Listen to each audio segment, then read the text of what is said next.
சரி பிரசாந்த், அப்ப நாங்க கிளம்புறோம் என்றவர்களை வாசல் வரை சென்று வழி அனுப்பி வைக்க அங்கிருந்து சந்தோஷமாக தங்கள் வீட்டிற்கு புறப்பட்டு சென்று கொண்டிருந்தனர். வரும் வழி எங்கும் கவிதா விஸ்வாவிடம், விஸ்வா, நீங்க 2 நாள் எங்க வீட்டுல ஸ்டே பண்ணுவீங்கன்னு நான் எதிர்பார்க்கவே இல்ல. வந்தன்னைக்கு கிளம்பி போலாம்னு சொல்லுவீங்கன்னு நினைச்சு நான் பயந்துட்டே இருந்தேன் தெரியுமா? ஏண்டி இப்படி எல்லாம் பேசுற? இல்ல, நம்ம வீட்டுல இருக்க வசதி வேற, எங்க வீட்டுல இருக்க வசதி வேற. அதான். என்ன நீ, நானும் அப்பத்துல இருந்தே பாத்துட்டு இருக்கேன் எங்க வீடுன்னு சொல்லிக்கிட்டு இருக்க. இனிமே அது நம்ம வீடு, ஏன் மாமியார் வீடு. இன்னொரு வாட்டி இப்படி பேசின ஹாம்புட்டு தான். சாரி விஸ்வா. சரி, நம்ம 2 பேருக்கும் ரிசப்ஷன் வைக்க போறாங்கல்ல? ஆமா, அதுக்கு என்ன? இல்ல விஸ்வா, நம்ம லைஃப்ல அதெல்லாம் இல்லையோன்னு நினைச்சு கவலைப்பட்டுட்டே இருந்தேன். ஏன்னா நீங்க அன்னைக்கு காலேஜ்ல திடீர்னு தாலி கட்டிட்டீங்க. எனக்கும் இந்த மாதிரி எல்லாம் அலங்காரம் பண்ணிக்கிட்டு பட்டு புடவை கட்டிக்கிட்டு உங்க கூட ஜோடியா மாலையை கழுத்துமா நிக்கணும்னு ஆசை. நம்ம கிட்ட அந்த மாதிரி ஒரு போட்டோ கூட இல்லல்ல. அத நினைச்சுதான் நான் ரொம்ப கவலைப்பட்டுட்டே இருந்தேன். நல்ல வேலை ஆதி அதை செய்யறேன்னு சொன்ன போது எனக்கு ரொம்ப சந்தோஷமா இருந்துச்சு. அதுக்கப்புறம் நானும் வைஷுவோட பிரெக்னன்சி, அவளுக்கு நடந்த பிரச்சனையில சுத்தமா மறந்து போயிட்டேன். நல்ல வேலை ஆதி கரெக்டா ஞாபகம் வச்சிருந்து அதுக்கு உண்டான ஏற்பாடுகளையும் பண்ண ஆரம்பிச்சிட்டாரு. ஆமா கவி, இன்னும் 1 வாரம் தான் இருக்கு நம்மளோட ரிசப்ஷனுக்கு. அதுக்குள்ள நமக்கு என்னெல்லாம் தேவையோ சூப்பரா ரெடி ஆகணும். உனக்கு என்ன எல்லாம் வேணும்னு சொல்லு, நம்ம எல்லாத்தையுமே போய் வாங்கிட்டு வந்துடலாம். ஓகே விஸ்வா, இருந்தாலும் வீட்ல இருந்து எல்லாரும் துணி எடுக்கிறதுக்கு போவோம் இல்ல, அப்பவே நம்ம ஷாப்பிங்க முடிச்சுட்டு வந்துடலாம். அதுக்கப்புறம் எனக்கு தேவையான பர்சனல் திங்ஸ் மட்டும் நம்ம 2 பேரும் போய் பர்ச்சேஸ் பண்ணிட்டு வரலாம். ஓகேடி என்றவர்கள் வீடு வந்து சேர்ந்ததும் அவர்களை அனைவரும் உற்சாகமாக வரவேற்க வைஷு கவியை இறுக்கமாக கட்டிக்கொண்டு, கவி, நீ இல்லாம இந்த 2 நாள் எனக்கு ரொம்ப போர் அடிச்சிடுச்சுரி.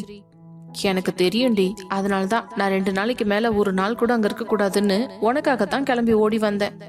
தேங்க்யூடி என்றதும் அவள் வயிற்றில் கையை வைத்து, அப்புறம் உள்ள இருக்க லிட்டில் சாம்ப் என்ன சொல்றாரு? லிட்டில் சாம்பா, முடிவே பண்ணிட்டியா? ஏன் பாப்பாவா இருந்தா? எதுவா இருந்தாலும் ஓகே தாண்டி, அது என்னவோ தோணுச்சு கேட்டுட்டேன், அவ்வளவுதான்.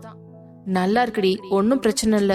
அப்புறம் உன்னோட ரிசப்ஷன் ஒர்க் நாளையில இருந்து நம்ம வீட்டுல ஸ்டார்ட் பண்ண போறோம், அது உனக்கு தெரியுமா? நேத்தே ஆதி போன் பண்ணி விஸ்வா கிட்ட தெளிவா சொல்லிட்டாராம். இந்த வேலை வேற நடக்குதா என்று ஆதியை பார்த்த உடனே ஆதி, ஏதோ ஒரு டென்ஷன்ல உங்ககிட்ட சொல்ல மறந்துட்டேன்டி என்றதும் என்று முகத்தை திருப்பிக் கொள்ள, சாரிடி, தெரியாம தான் மறந்துட்டேன், வேணும்னு சொல்லக்கூடாதுன்னுலாம் இல்ல. இட்ஸ் ஓகே என்றவள் பின்பு கவிதாவை பார்த்து, சரி கவி, வா நம்ம உள்ள போகலாம். உடனே பிரியங்கா, என்ன வந்ததும் வராததுமா ஃப்ரெண்ட்ஸ் 2 பேரும் தனியா ஒதுங்குறீங்க, என்ன விஷயம்? ஒண்ணுமில்லக்கா, இந்த 2 நாளா கவி கிட்ட பேச வேண்டிய விஷயம் நிறைய இருக்குது, அதான் அவளை கூட்டிட்டு போய் பேசலாம்னு. சரி சரி போங்க என்று கூறினாள். பின்பு மதிய நேரம் ஆனதும் கண்மணி கௌசல்யாவிற்கு போன் செய்தார். போனை எடுத்த கௌசல்யா, ஹலோ சம்மந்தி. சொல்லுங்க. நம்ம கவிதாக்கும் விஸ்வாக்கும் ரிசப்ஷனுக்கு ட்ரெஸ் எடுக்கணும். அப்படியே நம்ம எல்லாருக்கும் கூட ட்ரெஸ் எடுக்கணும். நாளைக்கே நல்ல நாளா இருக்கு, போயிட்டு வந்துடலாமா சம்மந்தி? அதனால என்ன சம்மந்தி, தாராளமா போலாமே என்று கூறவும், சரி அப்ப நான் வீட்டுல இருக்கவங்க கிட்ட எல்லாம் இந்த விஷயத்த சொல்லிடுங்க. நாளைக்கு காலையில நானும் அவரும் கிளம்பி வந்துடுறோம். எல்லாரும் அங்க இருந்து ஒன்னா கிளம்பி கடைக்கு போகலாம் என்றதும், கண்டிப்பா சம்மந்தி, அப்படியே செய்யலாம் என்றவர் போனை வைத்து விட்டு பின்பு ஆதியையும் ஹரியையும் பார்த்து, மாப்ள, சம்மந்தி அம்மா தான் போன் பண்ணாங்க, நாளைக்கு கடைக்கு போலாம் துணி எடுக்கிறதுக்குன்னு சொல்லியிருக்காங்க. நாளைக்கு எல்லாரும் போயிட்டு வந்துடலாமா மாப்ள? கண்டிப்பா அத்தை, ஃபங்க்ஷனுக்கு எல்லாருக்கும் சேர்த்தே நாளைக்கு எடுத்துட்டு வந்துடலாம். ஆமா மாப்ள, சம்மந்தி அம்மாவும் அதே தான் சொன்னாங்க. என்னங்க, நீங்களும் வரீங்களா? இல்லம்மா, நாளைக்கு எனக்கு ஆபீஸ்ல ஒரு முக்கியமான வேலை இருக்குது, அதனால நீங்க எல்லாரும் போய் எடுத்துட்டு வந்துருங்க என்றதும் உடனே பிரியங்கா, அம்மா, அப்பா சொல்றது சரிதான், அப்பாவை எதுக்கு அங்க இங்கன்னு நம்ம அலைய வைக்கணும்? அவர் ஆபீஸுக்கே போகட்டும், நம்ம மட்டும் போயிட்டு வந்துடலாம். வைஷு, நீயும் வர இல்லடி? கண்டிப்பா அக்கா, நான் வராமியா? என்ன ஆதி, என்ன கூட்டிட்டு போவீங்கல்ல? கண்டிப்பாடி, உன்னை அழுங்காம குலுங்காம பூ மாதிரி கூட்டிட்டு போக வேண்டியது என்னோட பொறுப்பு என்றதும், தேங்க்ஸ் ஆதி என்று அவன் கையை இறுக்கமாக பிடித்து கொள்ள, இதுக்கெல்லாம் சேர்த்து ரூம்ல ஏதாச்சும் எனக்கு கொடுடி, ரொம்ப நாளா காஞ்சு போய் கிடக்கேன். ஓகே ஓகே ஆதி, கண்டிப்பா உங்களுக்கு இல்லாமையா என்று கூற, அதே நேரம் பிரியங்கா, வைஷு, என்னங்க குசு குசு? சும்மா தான் பேசிக்கிட்டு இருந்தோம். அது சரி, நடத்து நடத்து என்று கூறிவிட்டு பின்பு இவர்களுடைய கணவர்கள் இருவரும் கிளம்பி ஆபீஸுக்கு செல்ல விஸ்வாவும் அவர்களுடன் சென்று விட்டான். கவிதாவை ஒரு வாரத்திற்கு காலேஜ் செல்ல வேண்டாம் என்று கூறியதால் அவளும் வீட்டில்தான் இருந்தாள். அன்றைய பொழுது வைஷ்ணவி, பிரியங்கா, கவி 3 பேரும் சேர்ந்து ஜாலியாக அரட்டையடித்துக் கொண்டே இருந்தனர்.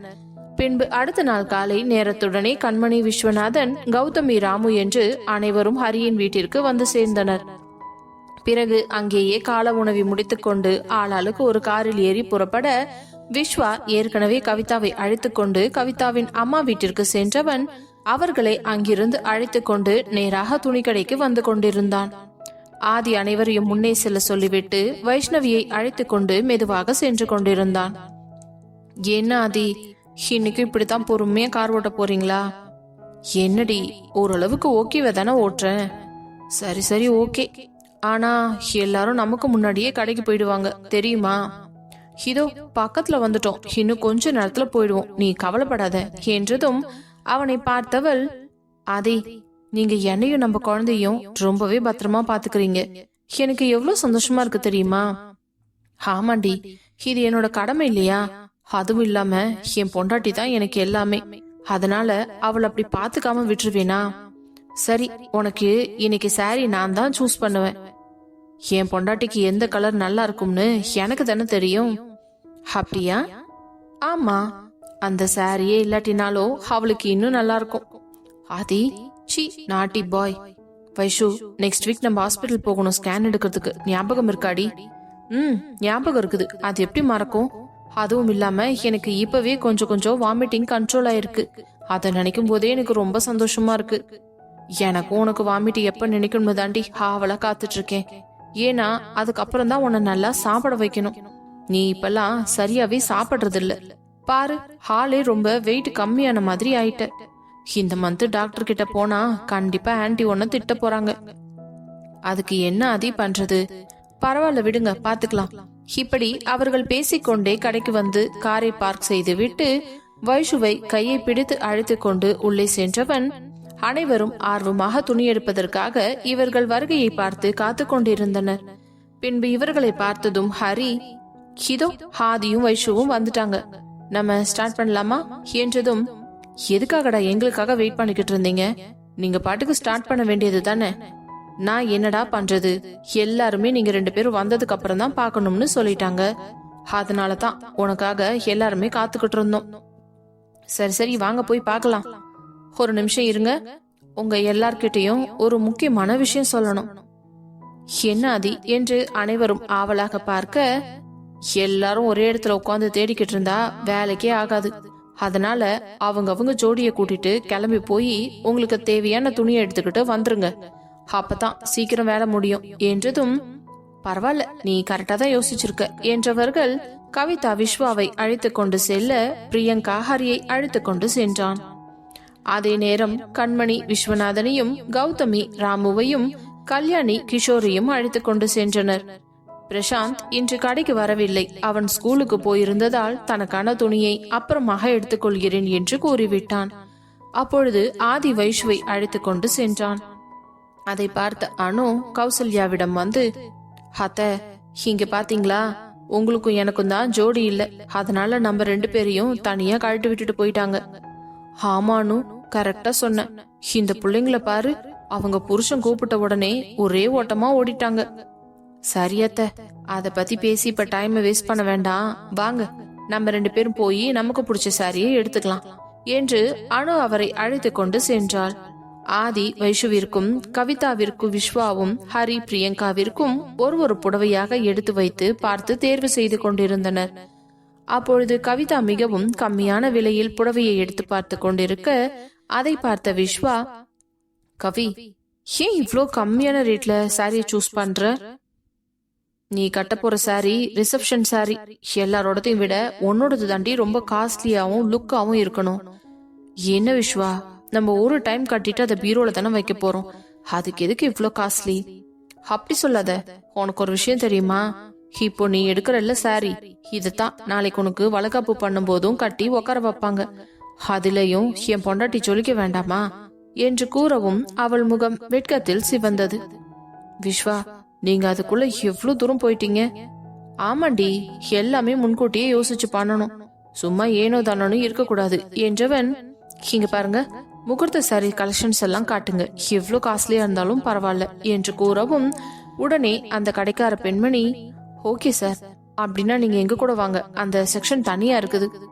பாத்தியா கவி, ஸ்பெஷல் செக்ஷன் தனியா இருக்குது, அதை விட்டுட்டு இங்க யூஸ்வலா எல்லாரும் எடுக்கிற இடத்துல வந்து நின்னு பாத்துட்டு இருந்திருக்கோம். சரிவா, டைம் வேஸ்ட் பண்ணாம சட்டு புட்டுன்னு நல்ல சாரியா எடுப்போம் என்று அவளை அழைத்து கொண்டு சென்றவன் அனைத்து புடவைகளையும் எடுத்து போட சொல்லி ஒவ்வொன்றாக அவள் மேல் வைத்து வைத்து பார்த்து கொண்டிருந்தான். தன் கணவனின் அன்பை கண்டு ஒரு நிமிடம் தடுமாறித்தான் போனாள் கவிதா. பின்பு குங்கும கலரில் ஆன சிவப்பு புடவையை தேர்வு செய்த விஸ்வா அந்த கடைக்காரரிடம், இங்க பாருங்க, இந்த சாரிய நாங்க செலக்ட் பண்ணிட்டோம், நீங்க இந்த சாரிய பில்லிங்க்கு கொண்டு போங்க. சரிங்க சார். மேடம், நீங்க ரொம்ப லக்கி, சார் உங்களுக்காக பார்த்து பார்த்து இந்த சாரியை செலக்ட் பண்ணிருக்காரு, அவரோட செலக்ஷன் செம்மையா இருக்குது என்றதும் உடனே அந்த கடைக்கார பெண்ணை பார்த்து முறைத்தவள் விஸ்வாவை பார்க்கவும் அவன் தலையை கீழே தொங்க போட்டுக்கொண்டு அமைதியாக நின்றிருந்தான். அந்த பெண்மணி விட்டால் போதும் என்று ஓடிவிட்டாள். உடனே விஸ்வாவிடம் வந்தவள், என்ன விஸ்வா, அந்த பொண்ணு உங்களை அப்படி பாராட்டிட்டு போறா? அவ என்ன பாராட்டலடி, உனக்கு எடுத்து கொடுத்த சாரிய சொல்லிட்டு போறா. சரி, எப்படி என் செலக்ஷன்? உங்க செலக்ஷன் என்னைக்கும் நல்லா தான் இருக்கும் என்றான். அதே நேரம் தனது தாய் எங்கே என்று தேடி பார்க்க அவர் ஒரு செக்ஷனில் புடவையை பார்த்து கொண்டிருக்க, விஸ்வா, வாங்க அம்மா கிட்ட போய் அவங்க என்ன சாரி எடுத்திருக்காங்கன்னு பாத்துட்டு வரலாம் என்றதும், சரி வா போலாம் என்று அவளை அழைத்து கொண்டு செல்ல, கவிதா என்ன செய்து கொண்டிருந்தாலோ அதையேதான் அவரும் செய்து கொண்டிருந்தார். ஒவ்வொரு புடையின் விலையை கேட்டவருக்கு தலையே சுற்றுவது போல இருந்தது. அத்தை, என்ன பண்ணிக்கிட்டு இருக்கீங்க? சாரிய சூஸ் பண்றீங்களா இல்லையா? ஐயோ மாப்ள, ரொம்ப நேரமா உங்க அத்தை புடவைய பாத்துக்கிட்டே தான் இருக்காளே தவிர எந்த புடவையும் சூஸ் பண்ண மாதிரி தெரியல, அதான் நிக்க முடியலன்னு ஒரு ஸ்டூலை வாங்கி போட்டு உக்காந்துட்டேன் என்றதும் அவரை பார்த்து சிரித்தவன், ஆமாமாமா, இந்த ஆம்பளைங்களோட நிலைமை ரொம்ப கஷ்டம்தான், இந்த பொம்பளைங்க கூட மட்டும் புடவை கடைக்கு வரவே கூடாது, ஒரு நாள் ஆனாலும் நம்மள காக்க வச்சிடுவாங்க என்று கூறியவன் அவர் எடுத்துக்கொண்டிருந்த புடவையை எல்லாம் பார்க்க அவர் ஒவ்வொரு புடவையையும் விலையை பார்த்து பார்த்து தள்ளி வைத்து கொண்டிருந்தார். அத்தை, நீங்க எடுத்து வைக்கிற சாரி எல்லாமே நல்லா தானே இருக்கு, ஆனா ஏன் அதை செலக்ட் பண்ண மாட்டீங்க? இல்ல மாப்ள, அந்த சாரி எல்லாம் ரொம்ப காஸ்ட்லியா இருக்கு, நான் அவ்வளோ காஸ்ட்லியா எல்லாம் கட்ட மாட்டேன் என்றதும், சரிங்க அத்தை, அப்படின்னா ஒண்ணு செய்யலாம், நீங்க எடுத்து வச்ச புடவையில எந்த புடவை உங்களுக்கு ரொம்ப பிடிச்சிருக்குன்னு சொல்லி காட்டுங்க, நம்ம அதே டிசைன்ல நீங்க சொல்ற ரேட்டுக்கு எடுத்துக்கலாம்.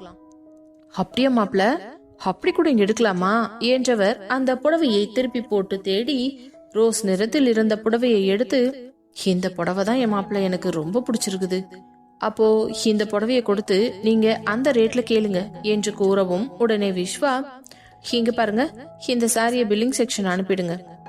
ஐயோ மாப்ள, நான் இந்த புடவை எடுக்கல, இதே மாதிரி விலை கம்மியா எடுக்க சொல்லியிருக்கேன். சரிங்க அத்தை, அதெல்லாம் அவங்க கரெக்டா எடுத்துட்டு வந்துருவாங்க, நீங்க வாங்க என்றதும், அப்படியா என்று அப்பாவி போல சென்ற மாமியாரை பார்த்தவனுக்கு சிரிப்பு வந்து விட்டது. உடனே கவிதா, என்ன விஸ்வா, நீங்க சொன்னதெல்லாம் உண்மையா? இல்லடி, அத்தை ஆசையா அந்த சாரிய சூஸ் பண்ணிருக்காங்க, ஆனா விலைய ஒரு காரணமா சொல்லி தூக்கி எட்ட வைக்கிறாங்க, அதனாலதான் அந்த சாரி எப்படி செலக்ட் பண்ண வைக்கிறதுன்னு யோசிச்சு இப்படி ஒரு ஐடியா பண்ணிருக்கேன். இப்போ பாரு, அவங்களுக்கு பிடிச்ச சாரி என்னன்னு நமக்கு தெரிஞ்சிடுச்சு, நம்ம அதையே பில்லிங் செக்ஷனுக்கும் கொண்டு போய் பில் போட சொல்லிடுவோம். ஆனா அம்மா அந்த விலையை பார்த்தா கண்டுபிடிச்சிருவாங்களே. நீ ஏன் கவலைப்படுற, நம்ம வீட்டுக்கு போனதுக்கு அப்புறம் அத்தை கிட்ட கொடுக்கும்போது அந்த விலை போட்டிருக்கிறத மட்டும் பிச்சுட்டு கொடுத்துடலாம். சூப்பர் விஸ்வா, செம்ம ஐடியா என்று கூற, அதே நேரம் ஆதி தன் மனைவிக்காக நீண்ட நேரமாக ஒரு புடவையை தேடிக்கொண்டிருந்தான். சார், நாங்க காமிச்சதுல உங்களுக்கு எதுவுமே பிடிக்கலையா? இல்லைங்க, இதுல எனக்கு எதுவுமே பிடிக்கல, என் பொண்டாட்டியோட அழகுக்கு மேட்ச் பண்ற மாதிரி இருக்கணும், ஆனா இதெல்லாம் ரொம்ப டல் கலர்ஸா இருக்கிற மாதிரி இருக்கு. இது எல்லாமே டார்க் கலர்ஸ் தான் சார், நல்ல பிரைட்டா இருக்குது, உங்களுக்கு அப்படியே பாக்குறதுனாலதான் கன்ஃபியூஸ் ஆகுது. நீங்க பர்டிகுலரா கொஞ்சம் சாரியை சூஸ் பண்ணி கொடுங்க, நான் அவங்களுக்கு ஃபிளீட் வச்சு காட்டுறேன், அத பார்த்தா உங்களுக்கு ஒரு ஐடியா கிடைக்கும். அப்படி சொல்றீங்களா? சரி ஒரு நிமிஷம் என்றவன் அதிலிருந்து ஒரு 4 சாரியை தேர்வு செய்து அவர்களிடம் கொடுக்க, முதலில் பச்சை கலர் சாரியை வைத்து காட்டவும், இல்ல இது வேண்டாம். அடுத்தது மஞ்சள் கலர் சேலையை வைத்து காட்டவும், இல்ல இதுவும் வேண்டாம். அடுத்து ரோஸ் நிற புடவையை வைத்து காட்டவும், இல்ல இதுவும் வேண்டாம். ஆதி, என்ன இது? நம்ம எடுத்துட்டு வந்ததே 4 புடவை தான், அதுல 3 புடவைய ரிஜெக்ட் பண்ணிட்டீங்க. அப்புறம் இருடி, இன்னும் 1 இருக்குது இல்ல, அத பாக்கலாம் என்று அந்த சிவப்பு நிற புடவையை வைத்து காட்டவும், வைஷு இந்த கலர் ஓகே தான், பட் நான் எதிர்பார்க்கறது இது இல்லடி. ஒரு நிமிஷம் இங்க வா என்று அவளை ஒரு சேரில் அமர வைத்தவன், இங்க பாருங்க, என் ஒய்ஃப் பத்திரமா பாத்துக்கோங்க, நானே கொஞ்ச நேரம் தேடுறேன். எனக்கு ஏதாவது கலர் பிடிச்சிருந்துச்சுன்னா அதை மட்டும் நீங்க ஓபன் பண்ணி காட்டினீங்கன்னா போதும். ஓகே சார் என்றதும் அந்த சாரி செக்ஷன் முழுவதும் அங்கும் இங்கும் அளந்து கொண்டிருந்தவன் கண்களில் ஒரு புடவை பட்டதும் அவன் கண்கள் விரிந்தது. வாவ், இந்த சாரி கண்டிப்பா என் வயசுக்கு நல்லா இருக்கும் என்று நினைத்தவன், இங்க வாங்க, அந்த செகண்ட் ரோல இருக்க 3rd சாரி எடுங்க. இதுவா சார்? ஆமா இதுதான் என்றதும் அதை கையில் வாங்கும் பொழுதே அவனுக்கு அப்படி ஒரு சந்தோஷம். பின்பு மீண்டும் அந்த பெண்ணிடம் வந்து, இந்த புடவையை அவளுக்கு வச்சு காட்டுங்க என்று கூற, சார் சாரி உண்மையாலுமே நல்லா இருக்கு, நான் சொன்னதை மட்டும் செய்யுங்க என்றான். என்ன இந்த ஆளு சிடுசிடுங்கிறாரு, நமக்கு எதுக்கு வம்பு என்று அந்த புடவையை அவளுக்கு ஃப்ளீட் வைத்து காட்ட, அந்த தங்க நிற புடவையில் வைஷு தகதகவென்று மின்னிக் கொண்டிருந்தாள். அதை பார்த்த ஆதியின் கண்களுக்கு குளிர்ச்சியாக, வைஷு இந்த சாரி தாண்டி உனக்கு சூப்பரா இருக்கு, நீ வேணா கண்ணாடியில பாரேன். கண்ணாடியில் தன்னை பார்த்தவள் இது தான் தானா என்று யோசிக்கும் அளவிற்கு அவ்வளவு அழகாக தெரிந்தாள். ஆதி, உண்மையாலுமே உங்களோட செலக்ஷன் செம்மையா இருக்குது என்று அந்த புடவையை கண்ணாடியில் பார்த்து கொண்டிருக்க, அதே நேரம் மற்ற பெண்கள் எல்லாம் புடவையை எடுத்துக்கொண்டு அங்கே வந்ததும் வைஷு மேல் இருக்கும் புடவையை பார்த்தவர்களுக்கு ஆச்சரியமாக இருந்தது. வாவ் வைஷு, இந்த சாரி உனக்கு சூப்பரா இருக்கு. அப்படியாத்த, உங்க புள்ளதான் செலக்ட் பண்ணாரு. அதான பார்த்தேன், என் பையனோட செலக்ஷன் என்னைக்கும் வீணா போகாது, எவ்வளவு சூப்பரா செலக்ட் பண்ணிருக்கான் பாத்தியா என்று பேசிக் கொண்டிருக்க, அப்பொழுது கௌசல்யாவும் சேர்ந்து, தங்க நிற சேலையில அவ்வளவு அழகா இருக்கடி, ஏன் கண்ணே பற்றும் போல இருக்கு என்று இவர்கள் பேசிக் கொண்டிருக்க, அதே நேரம் ஒரு மெரூன் கலர் சேலையை பிரியாவுக்காக தேர்வு செய்தவன் அவளை பார்த்து, பிரியங்கா இந்த கலர் உனக்கு அம்சமா இருக்கும், உனக்கு பிடிச்சிருக்கா? எனக்கு ரொம்ப பிடிச்சிருக்கு ஹரி. அப்ப நம்ம இதை எடுத்துக்கலாமா? எடுத்துக்கலாம் என்று கூறிவிட்டு அந்த புடவையை பில்லிங் செக்ஷன் அனுப்பிவிட்டு வைஷுவின் அருகே வந்த பிரியங்கா, வாவ் வைஷு, உன்னோட சாரி அல்டிமேட்டா இருக்குதுரி, எங்க எல்லார் சாரியை விட உன் சாரி தான் ரொம்ப தாறுமாறா இருக்கு. அக்கா தேங்க்யூ சோ மச், ஆதி தான் இந்த சாரியை செலக்ட் பண்ணாரு. சூப்பர் ஆதி என்று கூற ஆதிக்கு மிகவும் பெருமையாக இருந்தது. பின்பு ஒரு வழியாக பெண்களுடைய புடவைகள் அனைத்தும் பில்லிங் செக்ஷனுக்கு அனுப்பிவிட்டு ஆண்களுக்கு துணி எடுக்கலாம் என்று வேறொரு கடைக்கு சென்றவர்கள் பெரியவர்கள் அனைவரும், எங்களுக்கு வெள்ளவேஷ்டி சட்டையே போதும் என்று கூறியதால் அவர்களுக்கு எடுக்கும் வேலை சீக்கிரமாக முடிந்துவிட்டது.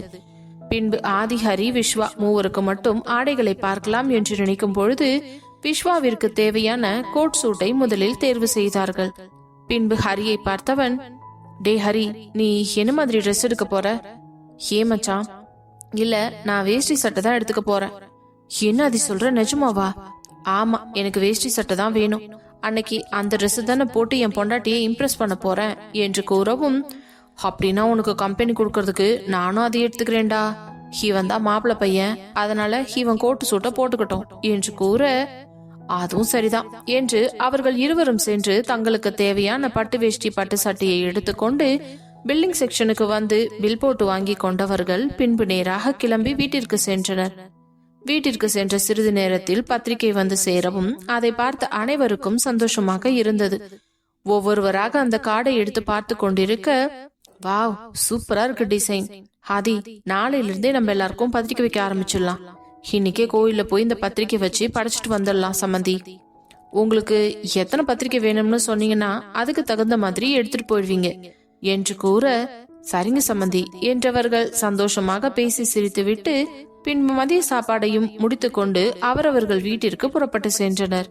அப்பொழுது கவிதா கல்யாணியிடம், அம்மா, பிரசாந்துக்கு மட்டும் இன்னும் ட்ரெஸ் எடுக்கவே இல்லையே, அவனுக்கு ஸ்கூல் லீவ் போட முடியல, அதனாலதான் ஈவினிங் மேல வேணும்னா அப்பா கூட அனுப்பிச்சு அவனுக்கு எடுத்துக்க சொல்லலாம் என்றதும் உடனே விஸ்வா, அத்தை இன்னைக்கு ஈவினிங் பிரசாந்த ரெடியா இருக்க சொல்லுங்க. நானே வந்து கூட்டிட்டு போய் அவனுக்கு தேவையான ட்ரெஸ்ஸ வாங்கி கொடுக்கறேன். சரிங்க மாப்ள என்றதும் பின்பு அவர்களை அழைத்து கொண்டு சென்று வீட்டில் விட்டான். அதே நேரம் கண்மணி, கௌதமி, ராஜசேகர், ராமு, அனு என்று அனைவரும் புறப்பட்டு சென்றனர்.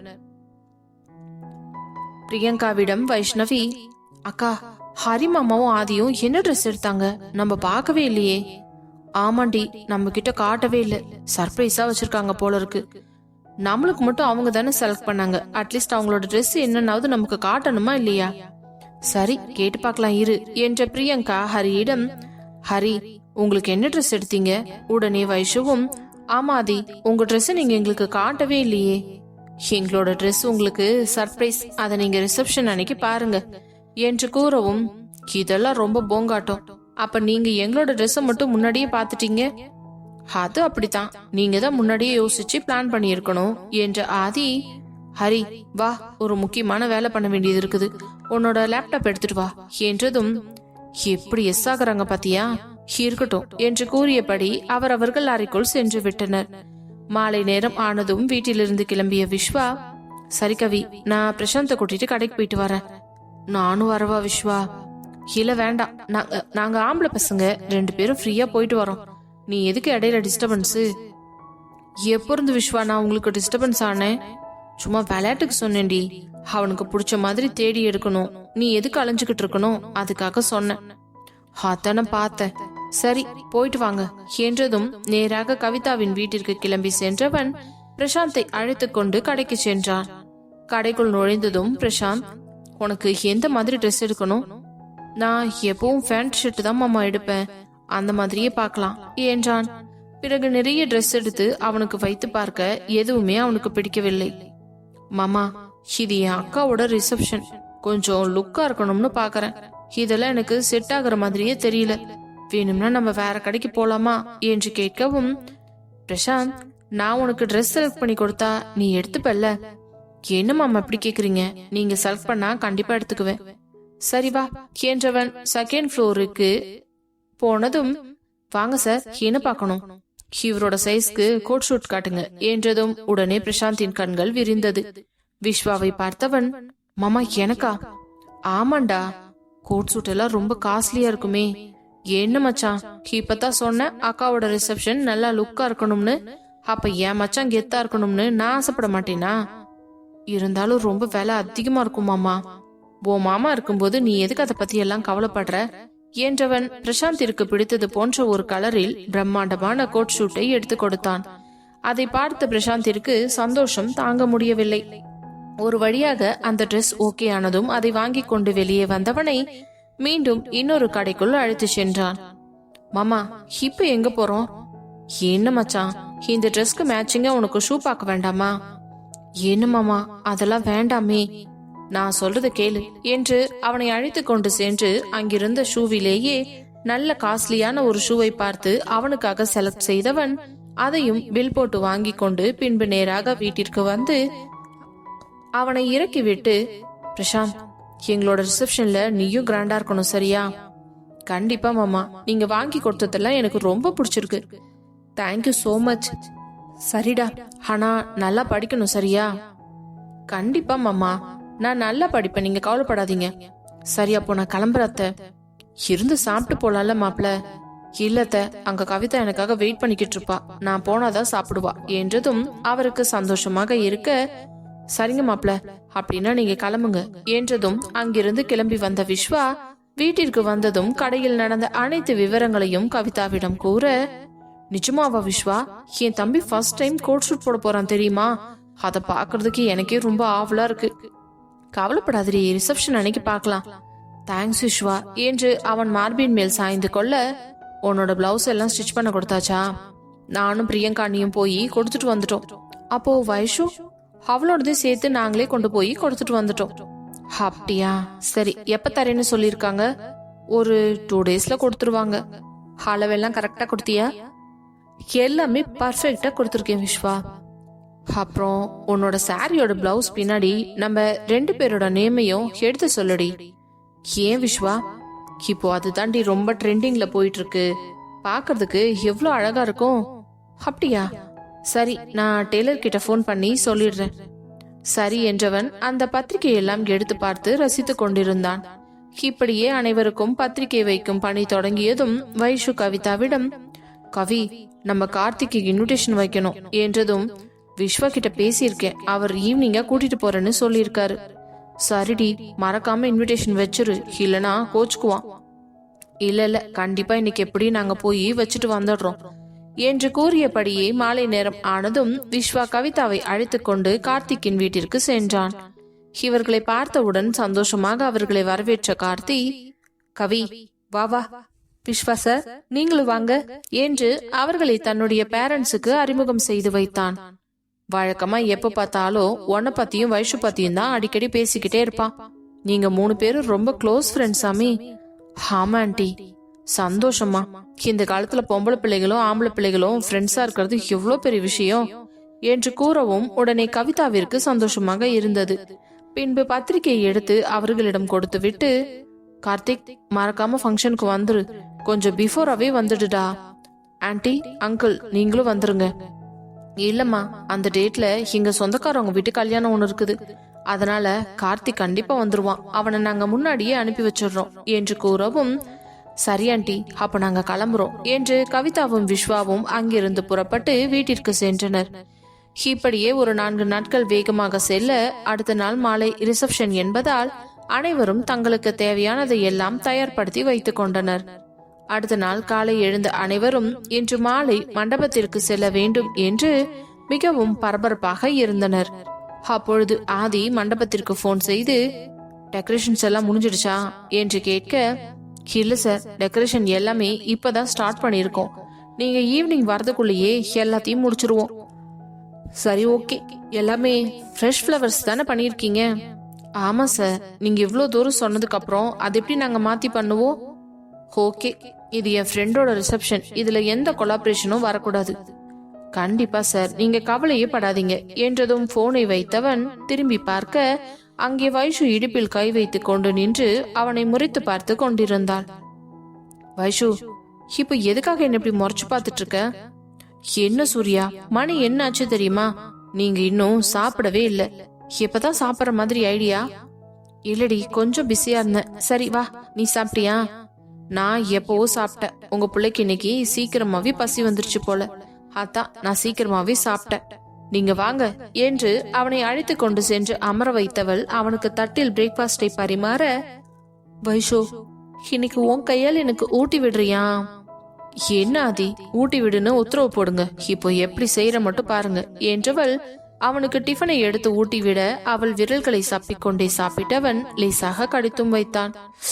ஆ ஆதி, என்ன இது விளையாட்டு? இந்த டிஃபனை விட உன்னோட கை விரல் தண்டி செம்ம டேஸ்டா இருக்கு.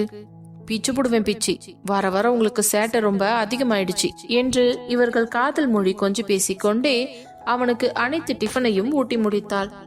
வைஷு, ரொம்ப நாள் கழிச்சு இன்னைக்கு தான் நான் ரொம்ப திருப்தியா ஃபுல்ஃபில்லா சாப்பிட்டிருக்கேன். Thank you D. அது சரி, இதே மாதிரி நீங்களும் எனக்கு ஊட்டணும், புரியுதா? கண்டிப்பா என்றவன் போன் அடிக்க, சரி, ஒரு முக்கியமான கால், இரு நான் பேசிட்டு வந்துடுறேன் என்று எழுந்து சென்றான். பின்பு மத்தியான சாப்பாடு அனைவரும் சேர்ந்து சாப்பிட்டு முடித்துவிட்டு மண்டபத்திற்கு செல்வதற்காக வீட்டிலிருந்து புறப்பட்டனர். வைஷு, உன்னோட திங்ஸ் எல்லாம் எடுத்து வச்சுக்கிட்டல்ல, அங்க போய் நீ ரெடி ஆயிக்கலாம், சரியா? அங்க உங்களை ரெடி பண்றதுக்கு ஆள் வர சொல்லிருக்கேன், அதனால அவங்க வந்து உங்களை ரெடி பண்ணுவாங்க. நீங்க அதை நினைச்செல்லாம் கஷ்டப்பட வேண்டாம், சரியா?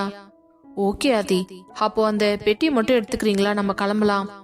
சரிடி என்றதும் கவிதாவையும் விஸ்வாவையும் அழைத்து கொண்டு வந்து பூஜை அறையில் அவர்களை சாமி கும்பிட வைத்து விட்டு அவர்களுக்காக ரோஜாக்களால் அலங்கரிக்கப்பட்ட காரில் இருவரையும் ஏறி அமர வைத்து ஒவ்வொரு காராக அங்கிருந்து புறப்பட்டு நேராக மண்டபத்திற்கு சென்று கொண்டிருந்தது.